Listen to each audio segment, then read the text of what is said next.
La Clase Radio.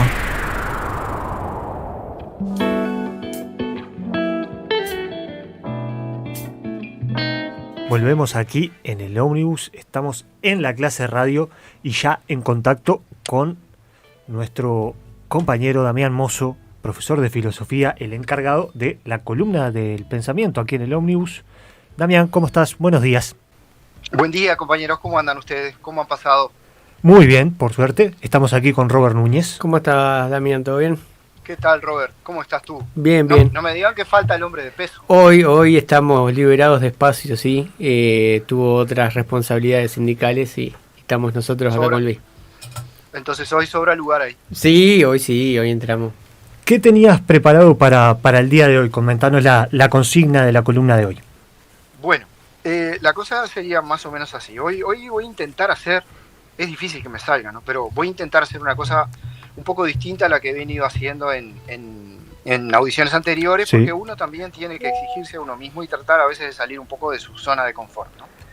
Esta es una columna de filosofía, es una columna de pensamiento filosófico, pero como yo creo que es posible hacer filosofía sobre una cantidad de cuestiones y no solamente sobre filósofos y sobre cuestiones filosóficas, hoy me voy a atrever, y es realmente un atrevimiento de mi parte, a hacer referencia y tratar de dejar algunas reflexiones en torno a un intelectual que en realidad no fue filósofo, sino que fue escritor, y estamos hablando de José Saramago. Uh-huh. Palabras mayores. Yo creo que sí, que dentro del mundo de la literatura, yo no sé nada de literatura, solamente soy un lector, uh-huh, aficionado, digamos, pero no tengo ni idea de literatura, no soy profesor de literatura, no soy escritor, no soy poeta, pero sí soy atrevido y bueno, y voy a tratar de dejar algunos conceptos, algunas reflexiones que me surgieron a mí con respecto a algunas cuestiones que escribió Saramago, ¿no? Primero vamos a situar un poquito el escritor. Estamos hablando de un escritor, de un novelista, de un poeta y también de un sujeto que ejerció el periodismo de origen portugués, Saramago. Sí. Premio Nobel de Literatura en 1998, recibió el premio. Había nacido el 26 de noviembre de 1922 en un pueblito muy chiquito del centro de Portugal que se llama Ciñaga.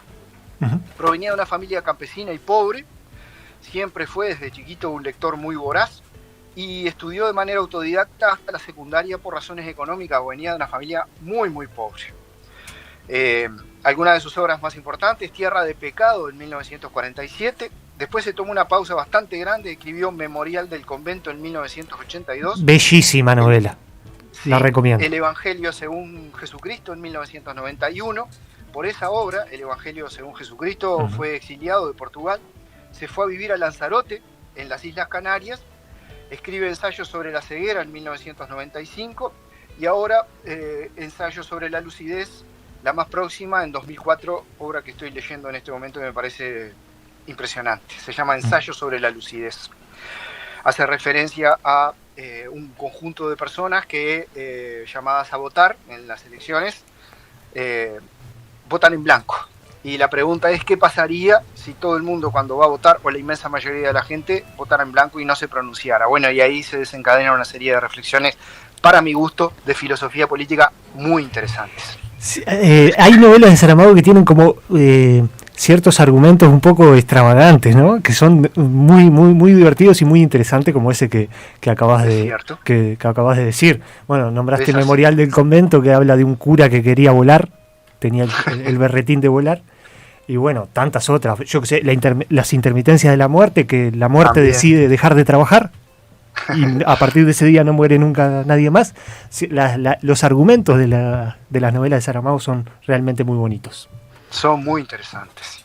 Saramago fue militante del Partido Comunista de Portugal desde el año 1969. Estamos hablando de un sujeto defensor acérrimo del ateísmo, y también del compromiso político, del pensamiento crítico y de la justicia social, digamos, ¿no? Repito, en 1998 se le otorgó el Premio Nobel de Literatura y es el primer escritor portugués en ganarlo. Murió el 18 de junio de 2010, don José Saramago, y dejó para la humanidad, como decías tú, un legado intelectual, cultural y literario impresionante, ¿no? Y resulta que a mí me gustaría leer, si ustedes me permiten, y reflexionar con ustedes, leer algunos fragmentos del discurso que hizo José Saramago ante la Academia Sueca cuando recibió el Premio Nobel de Literatura. Porque me parece que ahí hay contenidas algunas ideas de Saramago que hacen referencia a la vida, que nos permiten reflexionar acerca del valor de la vida, de la importancia que tenemos que darle a este corto trayecto en el que estamos aquí en esta tierra, y cómo podemos hacer no solo para vivir, sino además para vivir bien. Así que si a ustedes les parece, vamos con eso. Recordemos que esto debe ser de cuando los premios Nobel todavía tenían cierto prestigio, ¿no? Tan bastardeados que están hoy por hoy, pero en aquella época aún todavía se guardaba cierto prestigio por ese premio y por esa academia. Y Saramago escribe un discurso y lee un discurso el día que acepta el Premio Nobel de la Academia Sueca. Entonces, y escribió esto: el hombre más sabio que he conocido en toda mi vida no sabía leer ni escribir. A las 4 de la madrugada, cuando la promesa de un nuevo día aún venía por tierras de Francia, se levantaba del catre y salía al campo, llevando hasta el pasto la media docena de cerdas, de cuya fertilidad se alimentaban él y la mujer. Vivían de esta escasez mis abuelos maternos, de la pequeña cría de cerdos que después del desmame eran vendidos a los vecinos de la aldea. Asinaga era su nombre en la provincia del Ribatejo. Yo quería hacer referencia aquí a un concepto que para mí es filosófico, que es el concepto de sabiduría. Como ustedes habrán escuchado, sostiene Saramago que el hombre más sabio que él conoció, siendo él un intelectual, está recibiendo el Premio Nobel de Literatura, ¿no? Sostiene él que el hombre más sabio que él conoció no sabía ni leer ni escribir. Y aquí me parece fundamental dejar sentada esta idea, ¿no? No siempre la sabiduría tiene que ver con la educación formal. Esto no significa que tengamos que despreciar la educación formal ni nada que se le parezca, por supuesto que no. Formarse desde el punto de vista intelectual es fundamental. Ahora, eso no es garantía de sabiduría ni de un comportamiento moral destacable. Ninguna de las dos cosas. Es decir, se puede no haber accedido a la educación formal y sin embargo ser sabio, como lo plantea Saramago aquí al comienzo del discurso. Nosotros tendríamos que distinguir, me parece a mí, entre 3 conceptos que la gente confunde habitualmente, que son información, conocimiento y sabiduría. La gente los usa como si fueran sinónimos, mas me parece que no lo son. La información es simplemente el recabar un conjunto de datos acerca de la realidad. El conocimiento es la conversión de esa información en una forma de saber procesada por el sujeto. Y la sabiduría, que es el grado más alto al que se puede aspirar desde el punto de vista intelectual, es la utilización de ese conocimiento para la vida práctica, para poder construir una vida en la que realmente seamos seres humanos. Entonces, esa me pareció que era la primera reflexión que estaría bueno dejar así como estampada en el día de hoy, porque viste que también a veces la formación intelectual está como, en ciertos casos, sobrevalorada, ¿no? Y no es sinónimo de virtud moral el haber estudiado mucho. ¿Hasta ahí me expliqué? Perfecto. Sí, perfecto. Se llamaban Jerónimo Melriño y Josefa Caixinha, esos abuelos. Estaba haciendo referencia a él, a sus abuelos maternos. Y eran analfabetos, uno y otro. En el invierno, cuando el frío de la noche apretaba hasta el punto de que el agua de los cántaros se helaba dentro de la casa, recogían de las pocilgas a los lechones más débiles y se los llevaban a su cama. Debajo de las mantas ásperas, el calor de los humanos libraba a los animalitos de una muerte cierta. Aunque fuera gente de buen carácter, no era por primores de alma compasiva por lo que los dos viejos procedían así, dice Saramago. Lo que les preocupaba, sin sentimentalismos ni retóricas, era proteger su pan de cada día, con la naturalidad de quien, para mantener la vida, no aprendió a pensar mucho más de lo que es indispensable. Ayudé muchas veces a mi abuelo Jerónimo, en sus andanzas de pastor. Cavé muchas veces la tierra de huerto anejo a la casa y corté leña para la lumbre. Muchas veces, dando vueltas y vueltas a la gran rueda de hierro que accionaba la bomba. Hice subir agua del pozo comunitario y la transporté al hombro. Muchas veces, a escondidas de los guardias de las cosechas, con mi abuela, también de madrugada, pertrechados de rastrillo, paño y cuerda, a recoger en los rastrojos la paja suelta que después habría de servir para el lecho del ganado. Y algunas veces, en noches calientes de verano, después de la cena, mi abuelo me decía: José, hoy vamos a dormir los dos debajo de la higuera. Me parece tan humano, digamos, este relato, ¿no? Y tan relacionado con alguna forma de la dignidad de la pobreza, cuando la pobreza es sobrellevable, ¿no? Vieron que plantea allí una cosa como muy, muy sentimental acerca de que de los abuelos, cuando el invierno apretaba en esa zona de Portugal, se llevaban a los lechoncitos más chicos a dormir con ellos. Pero no era por una cuestión de, como se hace ahora, de humanización de los animales. Era por simple y puro instinto de supervivencia. Porque si los dejaban fuera de esa contención, esos lechoncitos se iban a morir. Y si se morían, seguramente ellos no iban a comer. Claro. Entonces, es tan interesante cómo a veces la propia pobreza, que es dura, ¿no? Que es dura de vivir, enseña mecanismos de supervivencia que tienen que ver con la protección del otro, que son muy interesantes, ¿no? Esa cuestión de, no quiero romantizarlo esto porque no está bueno, esa cosa de la resistencia frente a las adversidades y de buscar estrategias de supervivencia que nos permitan seguir viviendo a pesar de que las condiciones eran tan difíciles, ¿no? No es por compasión que se llevaban los lechoncitos a dormir con ellos, es que era la única manera de que esos lechoncitos sobrevivieran en invierno y que ellos pudieran después venderlos para subsistir como seres humanos, ¿no? Sí. Después sigue diciendo, también vieron que plantea que en las noches de verano el abuelo lo invitaba, digamos, a dormir afuera, ¿no? Esa cosa de esa relación tan profunda que a veces se da entre que ahora se ha perdido mucho, ¿no? Porque los abuelos como que quedan en un lugar y los nietos viven en otro, lo vivimos en este departamento que es de población tan aluvional, ¿no? Sí. El rol que cumplen a veces los abuelos como tutores que conducen bondadosamente a los nietos hacia aquellos espacios y dimensiones de la vida que la hagan más disfrutable. Y cómo hemos perdido también esa dimensión de la importancia que tienen los abuelos cuando cumplen bien su labor, ¿no? Esa tarea como de orientación del individuo cuando es chiquito, de conducción, de amor, por supuesto, también, ¿no? Y esa relación entre nietos y abuelos que no está condicionada por el tipo de relación que tenemos con nuestros padres. Es distinta, es de otro tenor, digamos. Claro. Es completamente como desinteresada, ¿no? Porque en el fondo... Y en nuestro país muchos abuelos son cuidadores, sobre todo las abuelas, ¿no? Porque la madre trabaja y ¿con quién se queda el botija? Con la abuela. Es la primera opción. Para mis padres que están cuidando a mi hijo en este momento. Y un saludo para mi vieja que seguramente está cuidando a la sobrina. Y bueno, ¿qué te parece? Si será importante esa labor, ¿no? Si será importante no solo desde el punto de vista material, también desde el punto de vista humano, porque uno recoge muchas enseñanzas de sus abuelos y muchos espacios en los que uno se sintió como protegido y contenido, ¿no? O sea, basta que uno rememore en su memoria, vuelva para atrás en el pasado y logre recordar momentos, añoranzas en los que los abuelos estuvieron presentes y, por supuesto, cumplen una labor tremenda, importantísima, como la que plantea aquí en su discurso Saramago. Sigo otro poquito.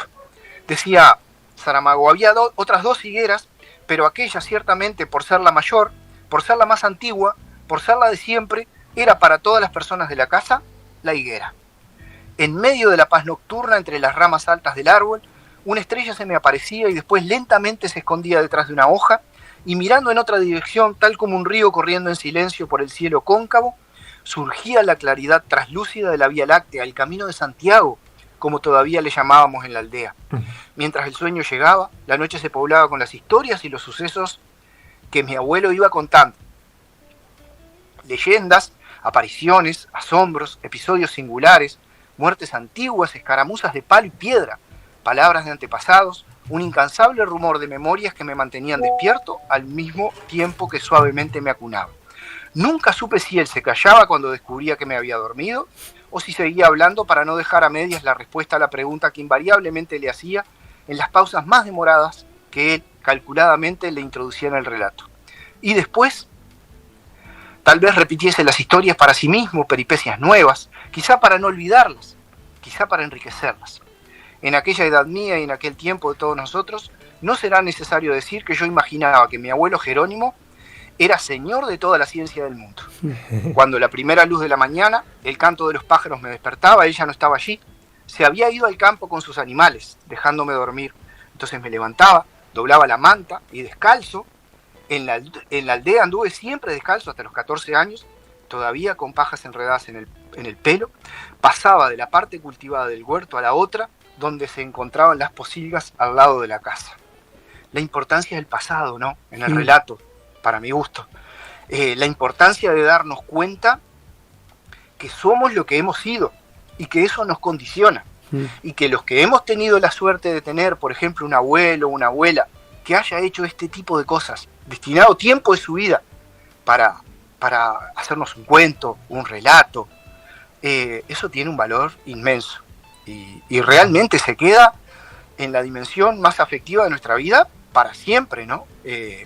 Para siempre. Esto tiene un valor increíble. Y yo me pareció que estaba bueno hacer una cosa distinta hoy, dejar como otro lado, pero que no por ser así como hiper profundo tiene que ser de menor calidad, ¿no? Claro. Creo que esta cuestión así emocional a la que hace referencia Saramago está muy buena para entender que las cosas más importantes de la vida, a pesar de lo que nos dicen, no pasa por el lado racional, pasan por el lado emocional, porque es eso lo que realmente nos hace personas, ¿me explico? No es que pensarnos es importante, por supuesto que es importante, obvio, pero también es importante entender que lo más pesado de nuestra vida, lo más radical, lo más importante tiene que ver con las emociones y con el manejo que hacemos de las emociones, sobre todo en un tiempo como el actual, en donde tenemos tantas dificultades para el manejo emocional de la vida,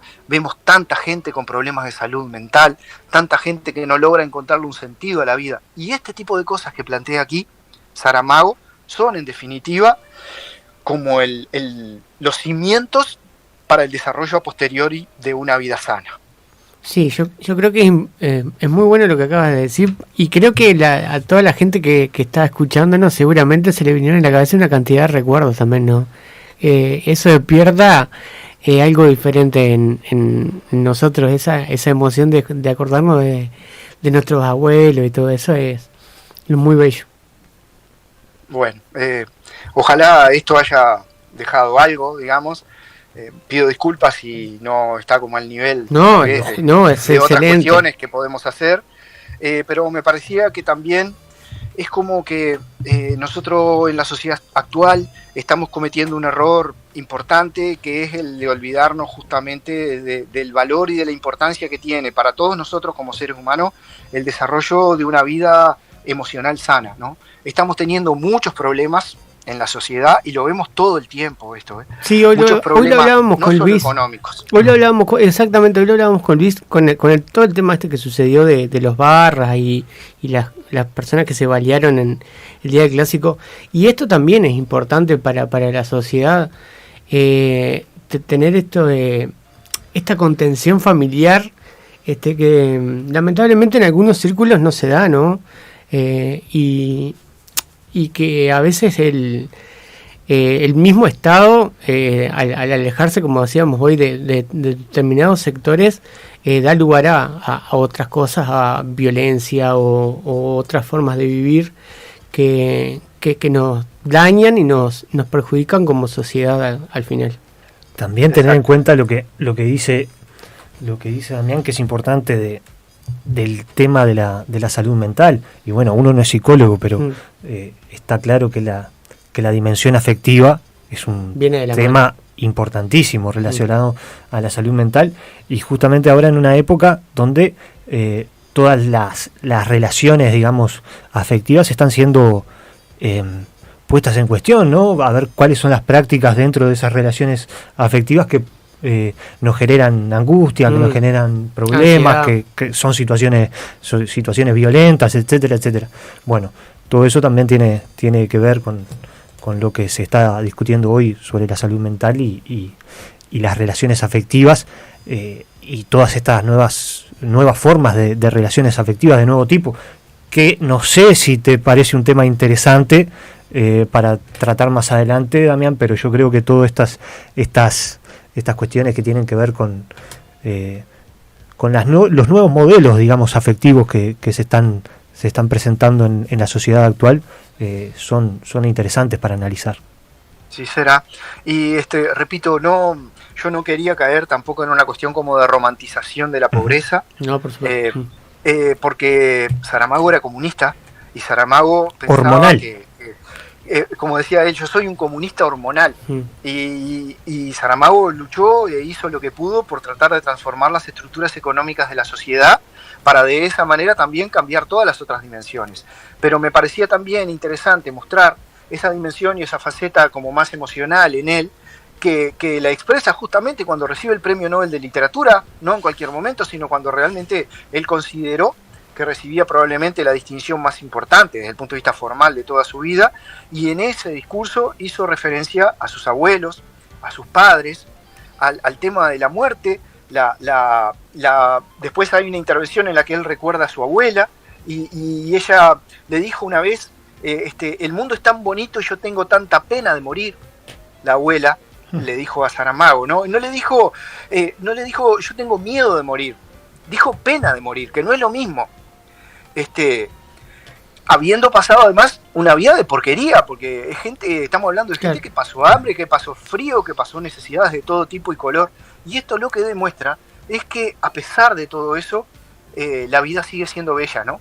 Que simplemente lo que tenemos que hacer es luchar contra las injusticias sociales que nos oprimen, sin duda, pero al mismo tiempo tratar de encontrar un sentido a la vida que no se limite ni se quede encajonado solamente en la dimensión material de la existencia, que hay otras cosas que nos hacen sentir plenos, sentir vivos, sin romantizar la realidad, pero apostando a una vida que sea completa, ¿no? Porque si solamente creemos que transformando las estructuras económicas de la sociedad ya lo cambiamos todo, caemos en un economicismo, en un materialismo que es frío, que es vacío y que después trae consecuencias como es la implosión del propio sistema que hemos creado, porque en definitiva, no sé, por decir algo, en la URSS también cambiaron las estructuras económicas de la sociedad y aquello terminó implosionando y por algo, o sea, eso tiene causa, no es que haya pasado por casualidad. Saramago decía, el poder real es económico, ¿no? Obviamente.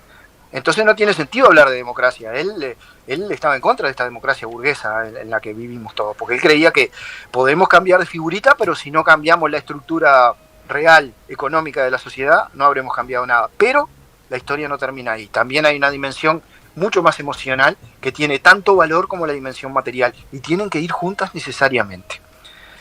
Bueno. Estimados compañeros, ¿cómo la ven? Espero haber estado más o menos a la altura de lo que ustedes también esperaban. Por favor, Damián. Como lo siempre, intentaremos Damián. Mejor en la próxima. Excediendo siempre las expectativas de este grupo, Damián. Te agradecemos siempre los aportes que son muy valiosos. No, gracias a ti. Muchas gracias a ustedes. Que anden bien. La Clase Radio.